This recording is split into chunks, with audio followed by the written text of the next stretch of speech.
Good morning, everybody. Happy Wednesday. Hope you're off to a great start today. Do you have that morning routine finished? Are you dressed down to the shoes? Sink shiny? Do you know what you're doing today? And do you have an idea of what's for dinner tonight? Doing our morning routine every day helps us have a successful start to the day, and you feel like a winner. It's very hard to break it up and do it into different little components because you forget the next thing. So I really try to keep that morning routine together in segments. I get up, I make my bed, I get dressed, I do my exercise, eat breakfast, and I move into the rest of my day. I check the calendar, I get that laundry going, and I see what's for dinner. Tonight we're having lasagna, so it's an easy night for us. It's a freezer meal. I'll just put it out to thaw, pop it in the oven later this afternoon, and there will be dinner. We try to keep things simple and healthy.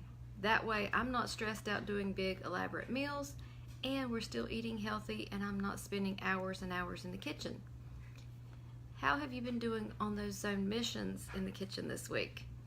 They've been designed to help you bring peace to the kitchen, make it easier to cook and prepare food, and also to help you with menu planning and making that grocery list. So today we're going to get rid of the leftovers in the refrigerator that need to go away. So these are the leftovers that have been there since last Wednesday. The things that have been there a week or more, they need to go away. So I want you to just start at that top shelf, work your way down, spend no more than 10 minutes doing this. If you can wipe the shelves a little bit as you're working, fine, but I don't want you to spend hours at the refrigerator. I want this to be a quick mission. If you do this every single Wednesday or whatever day it is that you take off the trash, you're going to find that it's easier and easier each week to clean the refrigerator. So just spend that 10 minutes today, get rid of the leftovers, check the drawers for science experiments that may be growing back in the back, and pull the drawer out enough where you can see behind it. I can tell you from years of experience in cleaning my own refrigerator that especially with kids, things sometimes fall back behind the back shelf and drop all the way down to the bottom behind those drawers. So take a quick look. You might find something back there that needs to go away. Good morning, Crystal. How are you today? Hope you've had a great morning. I got up early today and I went swimming and did a little bit of spin bike. So that was my Wednesday exercise. Try to keep up with that throughout the summer. I know that schedules are different. Kids seem to come and go with activities. You have extra kids in your house sometimes, and it's easy to lose that focus of getting in your daily exercise. So be sure you're not neglecting yourself. Go for a walk in the evenings. Get your husband and your kids all together and everybody go out for a walk or a bike ride. You can find different ways to keep yourself moving in the summer, even if there's a lot of different stuff going on that's not your normal routine that you have during the school year. And I want to tell you real quick what our mission is today for a home blessing. We're going to wipe windows and mirrors. That's a quick wipe. You just go through the house with a little purple cloth if you have those from the Fly Lady. Wipe the smudges, dry them a little bit, and move on. It makes a big difference to your windows if you do this regularly. Crystal says she's too blessed to be stressed. She cleaned out 2 cabinets, tossed some leftovers from the fridge, and did a quick wipe through. Great job. I came in from my exercise, emptied the dishwasher, reloaded the dishwasher, started a load of laundry, and now it's in the dryer. So everything is just moving along great for me. The boys have taken care of their bedrooms this week. They look great, so I've not even had to give them little missions in their bedrooms. So I know that their habits are moving along too. And that's a really good feeling because if you guys have kids who are in that preteen, early teen stage, you know how their rooms can sometimes just fall apart. So I checked it this morning and it looks great. So I'm really proud of them for keeping their habits going too. Gloria, nice to see you joining in today. Glad you're here. On the blog this morning, I wrote about transitions. Some of you have kids who may be going to college this fall. Some of you may have kids who are engaged to get married. Some of you may have kids who are looking at getting a first job, learning to drive. There's lots of transition times during their childhood and as they grow into young adulthood. So don't get so caught up in seeing this big picture of everything you want to cover with them, but make sure you're enjoying the time you have with them now. Make those memories. Make time to sit down and talk to them and spend time with them. Every morning, for my kids who no longer live at home, who are out working, I send them a good morning text and tell them I love them. And that's my way of getting their day started and my day started with a little bit of communication. And I've worked on building these relationships with my kids over the years of raising them and homeschooling. I'm thankful to have the time I've had with my kids and have nurtured our relationships. So you might be going through times of transition or looking at big transitions. So enjoy those little moments with your kids. Good morning, Leisha. The kids are doing well with their rooms too, so much so they had nothing to do during bingo at a point.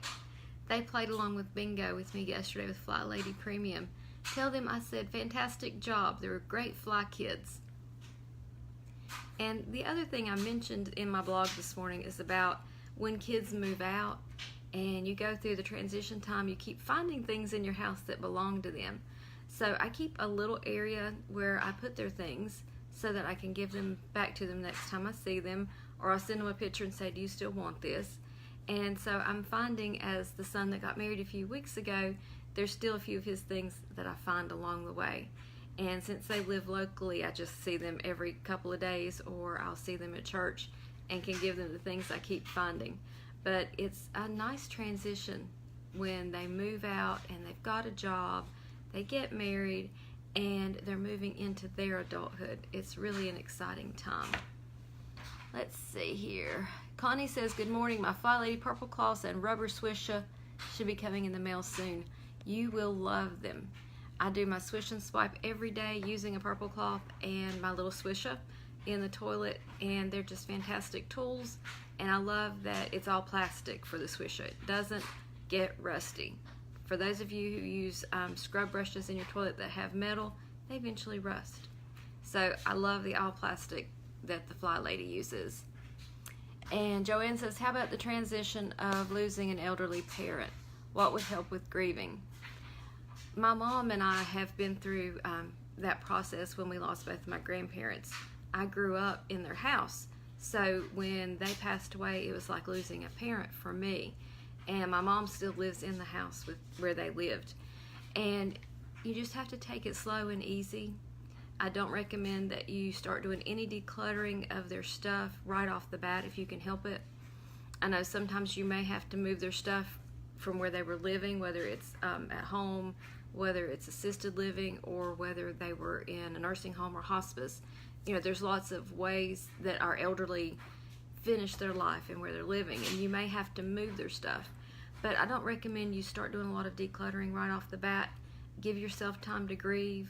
When you're going through their things, if there's things that give you really good memories of them, hang on to those.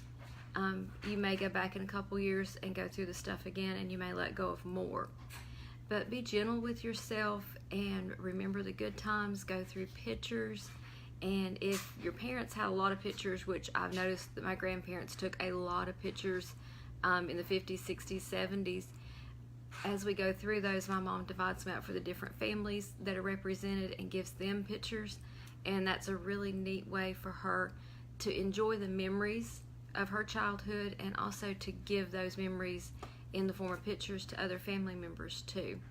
And it's neat for me to see some of those pictures too. So that's how she's kind of worked through it over years, is stages of letting go of different things that were personal effects, but hanging on to that stuff that has meaning and memory. I know she kept an old dough bowl that was one of my great-grandparents that's in her kitchen on display. And that's something that gives her memories and reminds her of her childhood growing up to her grandparents' farm. And she watches these videos every day, so I know she's really thinking about those things right now. So sorry, Mom, if I bring a few tears to your eyes this morning. So just take it easy with yourself, Joanne, and do things gradually. One of the ladies I mentor, her husband passed away 4 years ago, almost 5 years ago now, and she's let go of his personal effects very slowly because her grief has been very deep and she wanted to hang on to certain things. And so I told her when I first started talking to her, that was not one of my goals, was for her to declutter all of his stuff. I wanted her to deal with the other clutter in her home first. And then as she's progressing with letting go of the clutter in the rest of the house, she can work a little bit at a time on his personal effects. You know, some things were easy to let go of, such as his bathroom stuff that, you know, had expiration dates that needed to go. She held on to things like his favorite cologne. She's held on to some of his clothes and a few of his shoes. But she's also let go of things and blessed others with some of his clothes.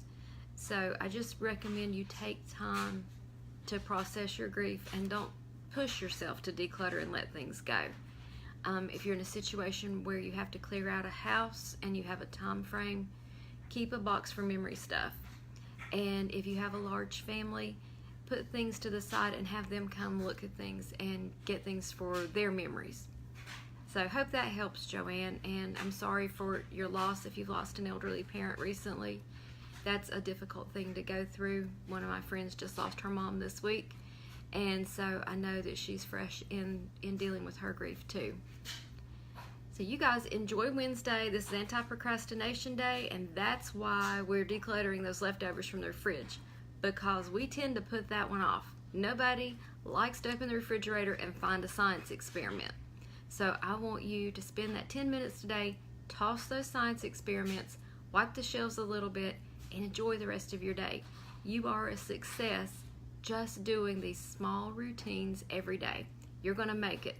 So tomorrow I'll be back with you, and we'll start wrapping up our week and getting ready for Family Fun Day on Saturday. See you guys tomorrow.